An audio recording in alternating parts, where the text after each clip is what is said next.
Hello বন্ধুরা, welcome back to my channel. তোমরা সবাই কেমন আছো? আশা করছি ভালো আছো। বৃষ্টি ভেজা একটা সকালে তোমাদের সবাইকে স্বাগত জানাচ্ছি আমার চ্যানেলে।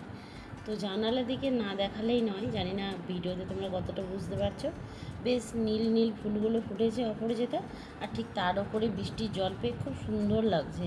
আর এই যে হলুদ গাছটা, তবে এই টবটার কিছু একটা প্রবলেম আছে, যদিও আমি সব টবের তলায় একটা করে ফুটো করে দিই, এটাও করা আছে, কিন্তু হয়তো কোনো প্রবলেমের জন্য এটা জলটা বেরোয় না। তো যাক, এটা ব্যবস্থা করতে হবে। তো চলো, এই রকম ওয়েদার কার কার ভালো লাগে জানিও। আর এখন ওয়েদারটা হয়েছে কখনো মেঘ, কখনো বৃষ্টি, আবার কখনো রোদ, ঠিক যেন মানুষের মনের মতো। তো মানুষের মন যেমন কখনো ঠিক থাকে না, সেরকম এই ওয়েদারটাও একই রকম হয়ে আছে। তো এই যে দেখো, জানালার দিকে তাকিয়ে থাকতে ভালো লাগে, তো সেরকম করলে তো আর সময় চলবে না। তো চলো, কাজ আছে। ওপরে এলাম, ওপরে এসে পরে দেখ, প্রতিদিন আমি তো বলেইছি যে আমার সেরকম কোনো গাছ নেই এইবারে।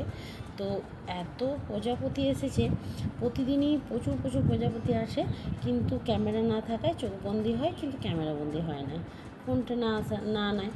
তো আজ ফোনটা নিয়ে এসেছিলাম, ভাগ্যিস, যেটা তোমাদের সঙ্গে শেয়ার করতে পারলাম। তবে আজ দুজন এসেছে মোটেই, তবে সেটাই শেয়ার করলাম তোমাদের সঙ্গে, কিন্তু অনেক বেশিও আসে। তো এই যে দেখো, তাদের অসুবিধে হবে বলে আমি আস্তে আস্তে দূর থেকে ভিডিও করছি, যাতে তাদের কোনো অসুবিধে না হয়। আর কত সুন্দর ওরা নিজের মতোই ঘুরে বেড়াচ্ছে। এই যে দেখো, ছাদে এদেরকে দেখলে মনটাও ভালো হয়ে যায়। আর দুজন এসছে, এই একজন, আর এই দিকের টপটায় দেখো একজন আছে ছোট্ট মতো। তো ওরা দুজনে সমানে ঘুরছে। এই যে একজন এই টপটায় আছে, এই যে উড়ে উড়ে পালাচ্ছে, দুজন দুদিকে, এই যে দেখতে পাচ্ছ, ওরকম অনেকগুলো করে আসে। তো চলো, খাটটার অবস্থা দেখতেই পাচ্ছ, চাদর টাদরগুলো আজকে কাঁচা হয়েছে, তবে ওয়েদার তো খুবই খারাপ, জানি না শুকাবে কি না। তবে চলো, খাটটাকে একটু সেট করে নিই। খাটটা যদি ঠিকঠাক থাকে না, তো মনে হয় ঘরটা পুরোটাই পরিষ্কার আছে। আর সত্যি কথা, আমার ঘরটা পরিষ্কারই আছে, শুধু খাটটার জন্য গোটা ঘরটাকে এরকম মনে হচ্ছে। তো চলো, এটাকে গুছিয়ে নিই। কাভারগুলো সব বার করে নিয়েছি, বালিশের কাভার সুন্দর করে গুছিয়ে নেব। আর এই যে চলো, এটাকে আগে গুছিয়ে নিই, অনেকক্ষণ টাইম লাগে।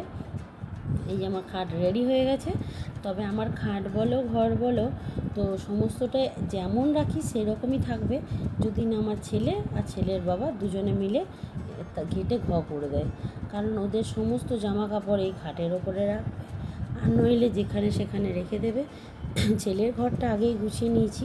ছেলের ঘরে একটা টেবিল, ছেলের বইপত্র, 2-3টে ব্যাগ, সমস্তই খাটের ওপরে নামানো থাকে।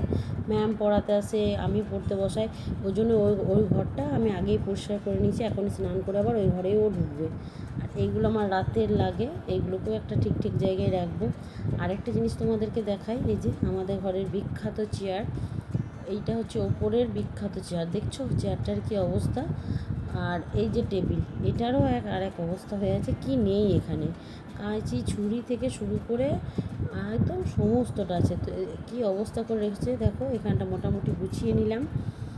তো তারপরে আরেকটা জায়গা খুব মেসি হয়ে থাকে আমার, এই যে আমি জিনিসটা নিয়ে পরে সেই জায়গায় রাখলাম, কিন্তু উনি তো রাখেন না, তার জন্য এইখানটা এরকম হয়ে যায়। অনেক রকম পারফিউম, বডি স্প্রে, মুখে মাখা এসব থাকে, তো সেইগুলোকে মোটামুটি গুছিয়ে নিলাম। আর এগুলো সবসময় লাগে, তো এগুলো আর গুছিয়ে ভেতরে রাখলে হবে না, এগুলো রেগুলার বেসিসে দরকার হয়। তো চল, দেখছো ছেলের এই জায়গা, এই ঘর দুটোই গুছিয়ে নিয়েছি। বললাম না ছেলের ঘরটা গুছিয়ে নিয়েছি, দেখো ছেলের ঘরটা গুছিয়ে নিয়েছি, তার প্রমাণটা দেখছো। সাথে আমি এই দিক থেকে গুছিয়ে ওই রুমে গেছি, আর ওই রুম থেকে গুছিয়ে যখন এই দিকে আসছি, তখন দেখছো ঘরটার কী অবস্থা করেছে। তাই ওকে বকাবকি করছিলাম বলে খাতাটাও আড়াল করে নিয়েছি। এই যে দেখছো, টেবিলটা গুছিয়ে দিয়েছি, কিন্তু ওই যে গোছগাছ করার পরে আমাদের খাওয়াও হয়ে গেছে, সমস্ত কাজ কমপ্লিট করে খাওয়া হয়ে গেছে। এই যে খাবার দাবার, এগুলো আমার কর্তামশাই, তিনি আজকে এখনও খেতে আসেননি। এদিকে সিনেমা দেখছে ছেলে, এখন বাজছে 2:20। তো চলো, পাম্পটা আগে চালিয়ে নিই, জলটা তুলে নিই, কারণ মেঘ ওয়েদারে কারেন্ট থাকবে কি না। জলটাও তুলে ওপরে এলাম। আর এই যে ছেলে তো শুয়ে পড়েছে, তো এখনও ঘুমোয়নি, চিকেন খেয়ে আবার ভাত ঘুম দেবে ও। আর প্রায়ই হাতে মাঝে সাঝেই ছেঁকা তো লেগেই থাকে, সবার হয়, আমার নয়, যারাই রান্না করে সবারই ছেঁকা লেগেই থাকে। কিন্তু এইবারেরটা না খুব যন্ত্রণা দিচ্ছে, কারণ ঘেমে গেলে, ঘামটা পেলে না অনেকটা হয়েছে এবারে, আর ঘামটা পেলে যেন একদম ট্যাটুর মতো হয়ে গেছে আমার। ছেলে বলছে, মা দেখো ট্যাটুর মতো হয়েছে তোমারটা। তো ঘাম পেলে আরও বেশি ব্যথা করছে। তবে আরেকজনেরটা দেখাই, দেখো এই যে দেখো তার হাঁটু এই অবস্থা, অনেকটা পরিমাণ, আর এরকম দুটো হাঁটুতেই এই যে এই হাঁটুটাতে খুব বেশি করে গেছে, ভালো হয় না কোনো দিনই, এরকম থাকে।